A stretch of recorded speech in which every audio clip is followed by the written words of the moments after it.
Hey, greetings, Fred in Alaska.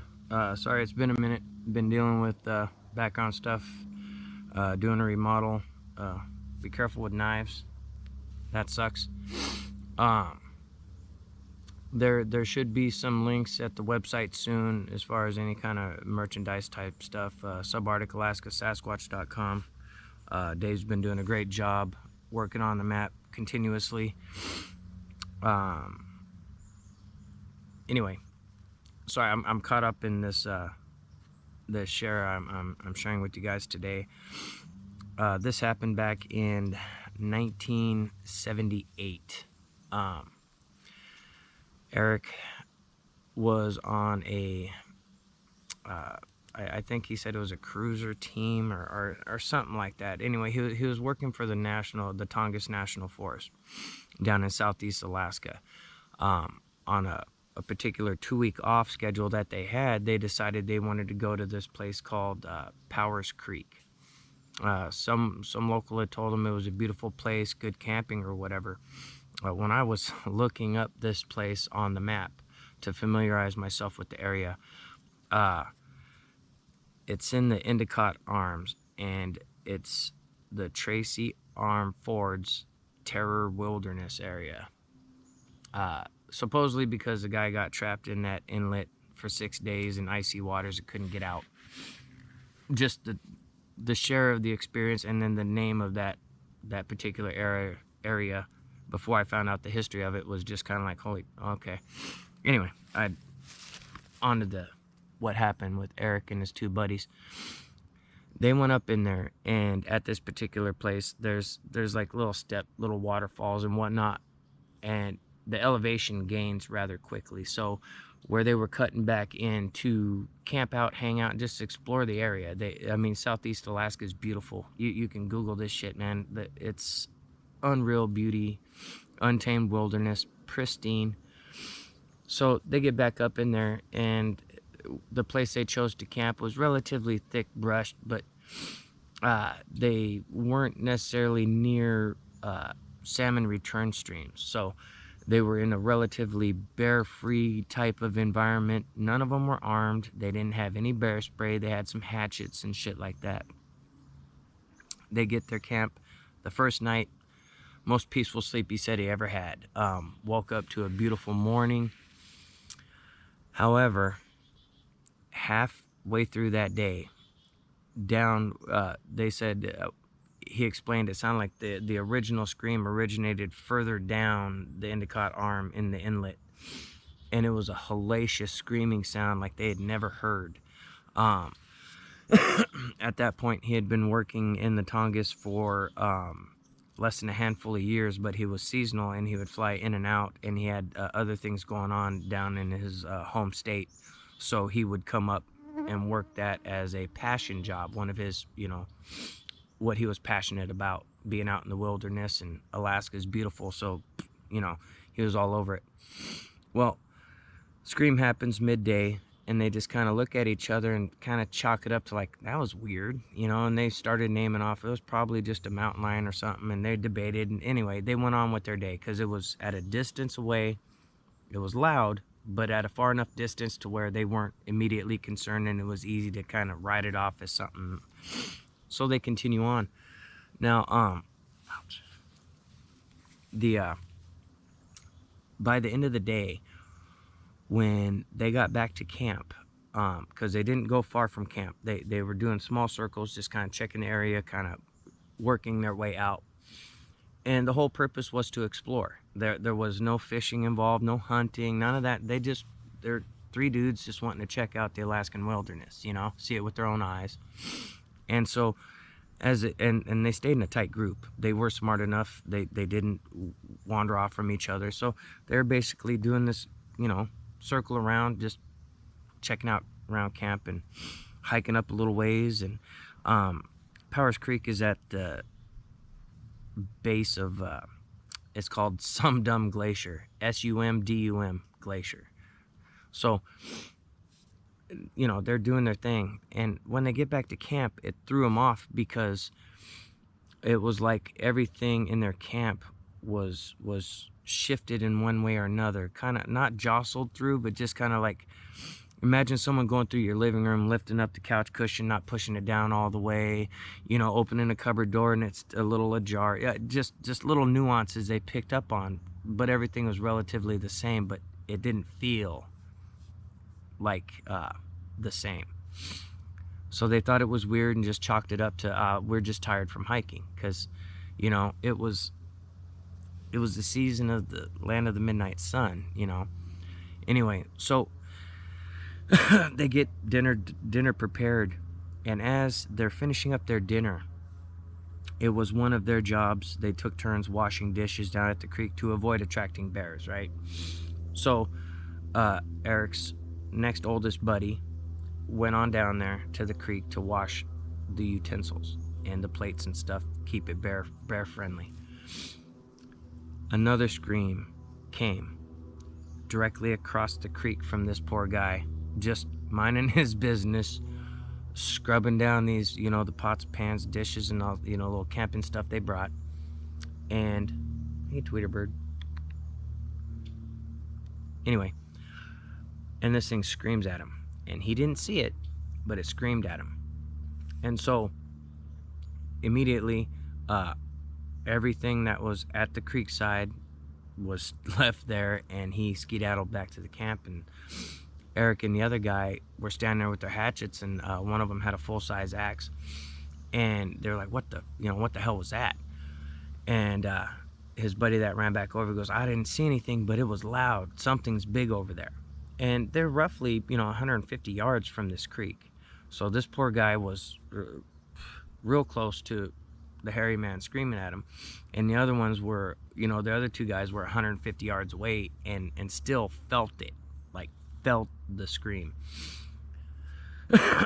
So as they're you know, kind of circling the wagons, you know, kind of looking all around, it's getting on into dusk time. Now it's not going to get fully dark, but there's enough trees there and old growth stuff to where they're under canopy. It's going to be dark for them, darker than it would be had they been out in like a, you know, less forested area like where I am now. So they get their game plan. They're going to build a big fire, and, you know, they'll take watches if they have to and get tired, because they want to try to find out what this is. One of his friends brings up the Bigfoot footage, the, you know, Patterson-Gimlin footage and whatnot, and they're all kind of sitting there debating like, nah, it couldn't be, you know, nah, that was a guy in a suit, you know, just stuff like that. Well, just as they were getting ready to finalize who's going to take first watch so the other ones could sleep, the screaming started very nearby from more than one. It was literally like north, south, east, west. You know, it wasn't exactly north, south, east, west, but they were staged in an exact pattern. And this really, I get the goosebumps thinking about it. From what he was trying to explain, because he kind of got stuttered up a little bit explaining it to me because of reliving it, the emotions involved was palpable. So he decides he's going to the next following day go down and attempt to flag one of their buddies who had a boat that was going to be in the area every day. And he said, a certain time, if you got issues, be down on the beach and wave to me. So they had certain backup plans as far as emergencies, right? So talked to his buddies, said, you know, tomorrow during that time, one of us, if not all, probably all of us, will go down there and wave and get attention, and we'll get out of here because something ain't right. So they got all that down and basically plotting on like vacating the area. He said there was such an ominous feeling that he couldn't sit still. He would be trying to do something to get his mind off of it, but he couldn't. He was too fidgety. He could not relax. There was no relaxed feeling. And as it got progressively a little darker, they started hearing the movement, and then every so often there'd be a volley of screams. Just as soon as one started, they all started, but it was coming from one area first, and then the other ones just kind of filled in right after. So as this kept going on, they noticed that the screaming starting was always moving, but the distances were always the same, and it was like they stayed in the same 4-point kind of configuration, kind of rotating around their camp individual times. And he said it felt like they were trying to get him to flee, like he felt like they were being pressured to leave. And so they had gotten back to back, stoked the fire, and just kind of resigned themselves to whatever's going to happen is going to happen. We have basically no way out. They keep moving, they keep screaming, but the screams were not as loud as the first few. These things were close enough into the trees to where even the low-level screams were absolutely terrifying. Still felt them through the body, things of this nature. And so what they decided to do is start breaking down their camp. They wanted to break it down, but then things started flying in, hitting the fire, hitting around them. It was getting to a dark point to where they could tell some of them were sticks, some of them were small rocks. And as they were trying to kind of pack things up, they ended up not getting much done on that aspect. It went on like that the rest of the night. They were dead dog tired, but as soon as it was getting lighter in the morning, as soon as it changed and it was obvious it was going to be getting lighter and lighter, all activity stopped. It went dead quiet. Not a sound in the forest. So they're a little tired.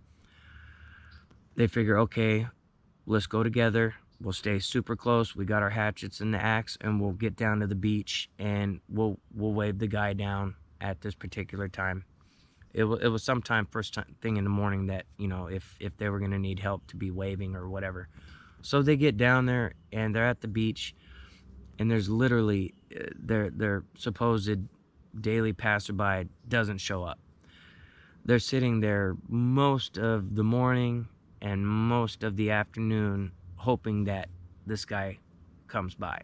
They made no attempt to go back to their camp, none of that. They stayed right there. They had brought a couple small provisions. They were eating Spam out of the can and some kind of black beans or something like that. So after they get done with their little meal, they decide, let's just get back to camp. Let's get our stuff packed up. We'll just camp down here. We'll just make this our camp. They go back, and their camp is thrashed. Nothing tore up, just like a tornado hit and spread it all around and everything. So they took the time helping each other gather it. Two would stand guard, the other would pick stuff up, and so on. So they got everything rearranged. They moved down closer to the beach, and they decided once they got to that point, because it took a long time to scour and find their stuff. I would have left it, but they were killing time anyway. They figured, let's bring our stuff with us. They get to their second place where they were going to camp. This is night number 3. First night they slept great. Second night had them rotating around, screaming. This is their second full night, or third full night, and they camp. They decide they're going to set up one tent, and they'd sleep in rotation. 2 would stay up, 1 would sleep, and so on. And so they started that process, and as soon as it started getting dusk, the scream started up again. Same pattern. There was 4 rotating around every so often, but always in like an X configuration. They were always, it seemed to be, from how it sounded, equally distance, doing the same thing. And they at the time, he said he took notes. He was writing down certain cracking sounds. Things started flying in again. It was a repeat of the night before, basically. Terrified. None of them got sleep. Even when they would go into the tent to sleep, they just couldn't shake this. So they're exhausted. They're starting to get emotional, and they're starting to infight a little bit, arguing with each other. It just stupid shit, just out of fear and anxiety. So the next morning they run down to the beach because they eventually did fall asleep for a little bit. They didn't mean to, but they were overexhausted and they fell asleep for a few hours. Nothing happened to them, thankfully. But They get down to the beach without packing up their stuff. They had left the stuff and tried to hurry down to the beach. They're waving and flagging. You know, they're looking for anything to wave at, not even if it wasn't their buddy. So they had planned on being out there for damn near their whole 2 week off, right? So they're packing canned goods, they're packing all sorts of stuff, and as they're going back to gather up their stuff, I'm not trying to make light of it. I'm just picturing going back and forth with this. I would have left it, but they needed to eat. They needed their provisions or whatever. So they all go back up together, and again, camp is thrashed. Everything jostled about, and so they decide, well, we'll just pick up the pertinent stuff and leave the rest that we won't need, and we're just gonna stay down on that beach and flag down whoever in the hell we can. We'll start a signal fire, whatever we gotta do, let's do it. So they sit there, gather up pertinent stuff, important stuff, you know, all that kind of thing. So some survival stuff, one tent. They leave the rest of the stuff, and they go down to the beach and set up a small camp, and they're gathering up wood together as a group, moving as a group, collecting this wood to make a signal fire, have some, you know, some spruce boughs to make it smoky, you know, whenever they see a vessel coming by or a plane. At this point, it didn't matter. So they decide they needed a few more things from that camp.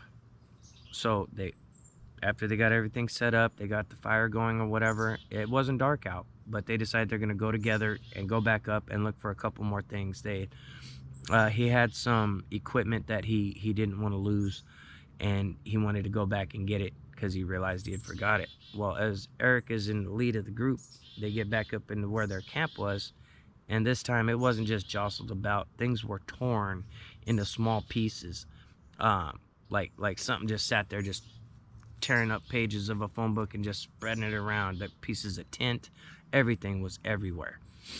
They were unable to find anything of any value. Any canned goods that were left were smashed.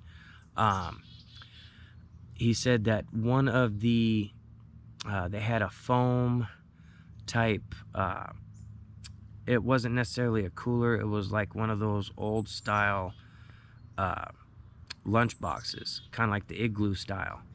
And it was like a foam interlined plastic shell basically with a top. So they found that, and a huge muddy, like greasy handprint was on top of it.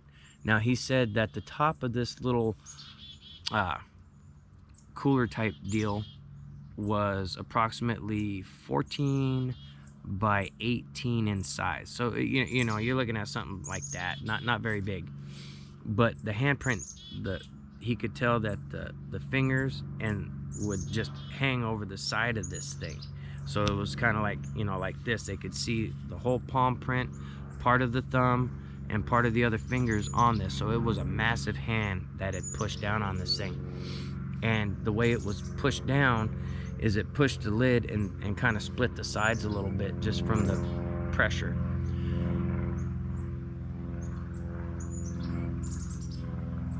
So they get the hell out of Dodge. They looked at that. They saw all they needed to see. They get back down the beach, and immediately, the whole way back down, you know, holy shit, this is we got a Bigfoot. You know, there's more than one, this and that. They were talking about it. They were discussing it. The debate was over for all three of them in their minds. Now, as they're down at the beach, they're breaking up the spruce boughs to make sure that they could easily get that fire smoking when they needed to. It's not dark out, but it's not light either. So where they were dropped down onto the beach in elevation from where they were, it was a little bit of a rise, and then the tree line a little ways back. Now, at this particular point, he said that even though it was light on the beach, the tree line and the canopies of the trees, it was a lot darker. And they started hearing movement back and forth, and just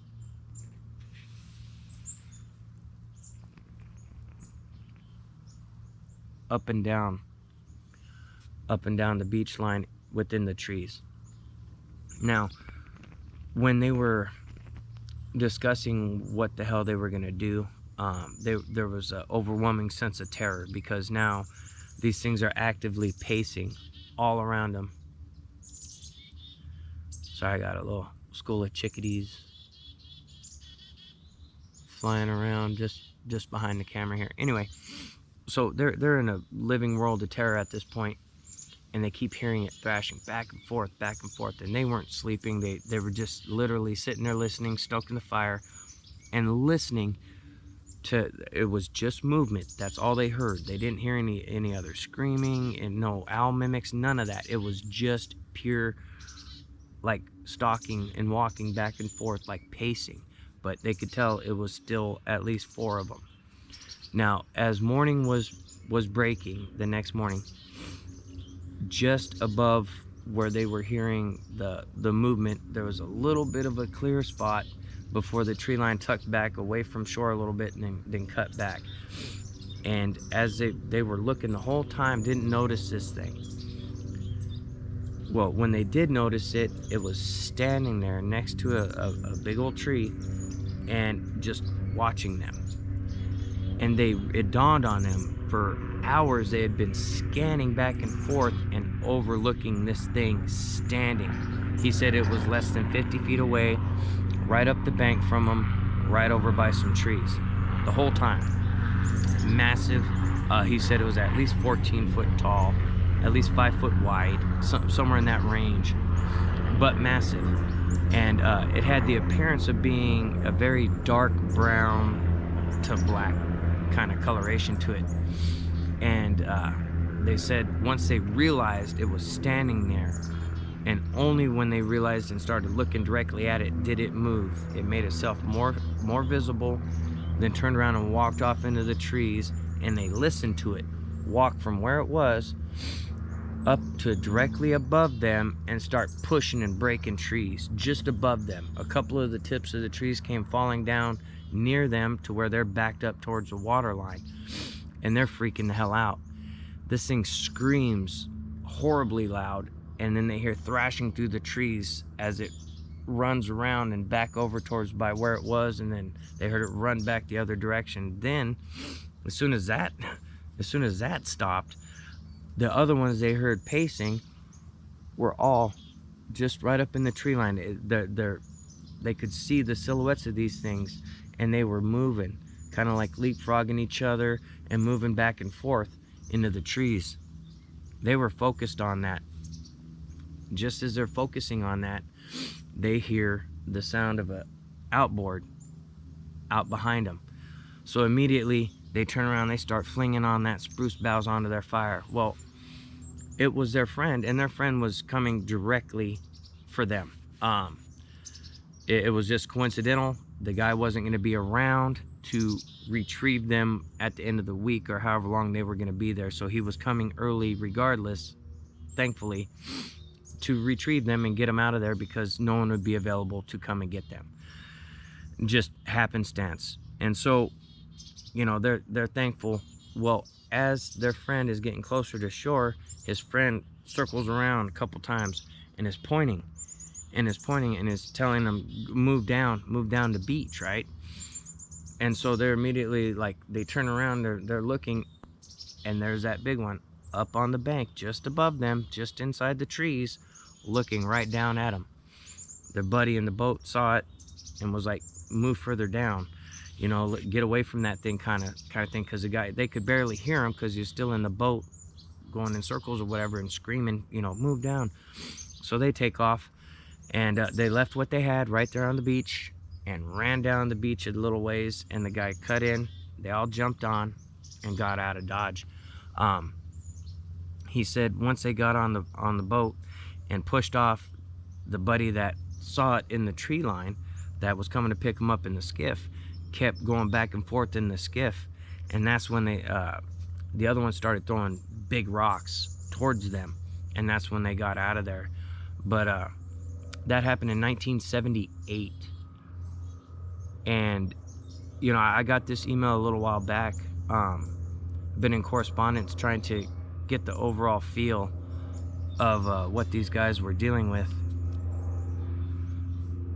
and I just found it comical because he didn't mention anything about the Tracy Arm Ford's Terror Wilderness. It was just zooming in on the map. When you see Powers Creek, you'll see that's the title of it, and it just threw me off, you know, hearing what they went through and what it was named.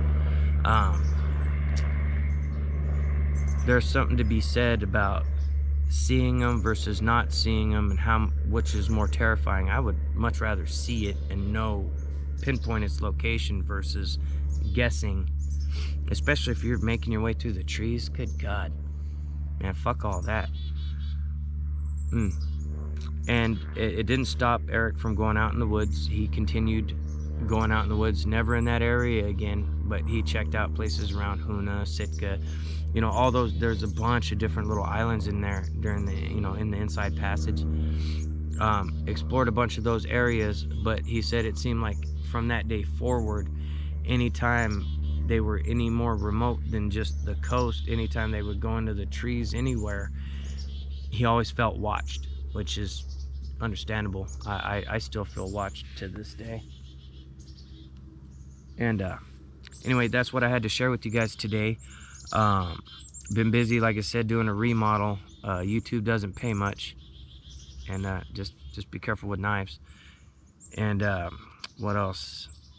Yeah, there was nothing else as far as announcements or whatever. Check out the website, subarcticalaskasasquatch.com, and we'll catch you guys on the next one.